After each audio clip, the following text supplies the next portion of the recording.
இப்ப டேன்றா நீ ஆவல என்ன சொல்றா டேய் டேய் டேய் சுரேஷ்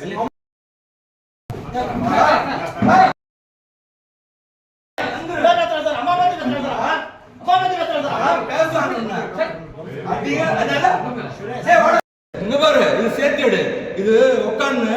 நீங்க பண்ற குற்றவாளித்தனத்துக்கு நீங்க போட்டு ஈசிக்கு ஜிஹெச்ல பண்ணும்போது பிபி மாத்திரை கொடுத்தீங்களா இல்லையா ஏங்க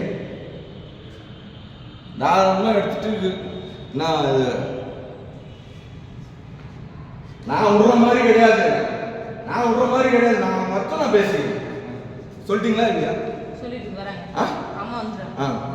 சொல்லிட்டீங்களா நீங்க தானே போட்டு நான் பேசுறேன் சரி இருங்க அம்மாட்ட பேசிக்கலாம் அமைதியா இருங்க என் கிளையன்ட் கூட பேசுறதுக்கு கூட நீங்க பேசுங்க பொறுமையா பேசுறதுக்கு மொபைல் கத்துனீங்கன்னா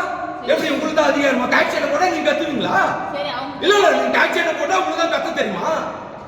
நாங்கெல்லாம் சொப்பி உட்காந்து நீங்க போறதுக்கு எஃப்ஐஆர் போட்டு யாரோ ஆர்சி ஓனர் எங்கேயோ ஒருத்தர் உட்காந்துருப்பாங்க எவனோ ஒருத்தர் வீட்டுல இருந்து அரெஸ்ட் பண்ணி கூட்டின்னு வருவீங்க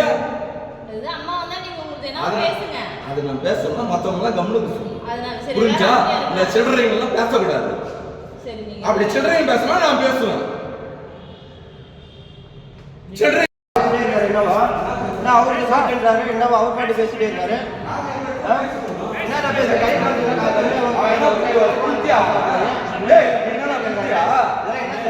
நீ என்ன நீங்க போலாம் நீ அசிங்கமா கேக்குறது பரவாயில்லையா என்ன அசிங்கம் கேட்கலாம் ரெக்கார்டு கோர்ட்ல பேசுறீங்க கோர்ட்ல கேட்கலாம் நீங்க உட்கார்ந்து காசு என்ன எஃப்ஐஆர் போடுங்கன்ற நான் அது குரூப் இருந்தாங்க நீ கோர்ட் குரூப் பண்ணா பண்ணிடுறாங்க அப்படியே நீ என்ன கூப்பிடுறான் அவங்க அமைதியாக சொல்லுங்க முதல்ல நான் உங்களுக்கு சப்போர்ட் பண்ண டாக்ஸ் எனக்கு அமைதியாக இருக்கு எனக்கு தெரியும் எப்படி கத்துனா நீங்க உட்காந்து நைட் இல்ல அமைதியா இருந்தா நீங்க உட்காந்து ஆர்டர் இல்லாம உட்காந்து 20,000 காசு வாங்கி எஃப்ஐஆர் போடுவீங்க நீங்க 5,000 அதை நாங்க பேசிக்கிறோம் அது அவங்க எல்லாம் முடியாது அவங்க என்ன பேசும்போது கேட்க செய்வான் கேட்காத நீ வேணும்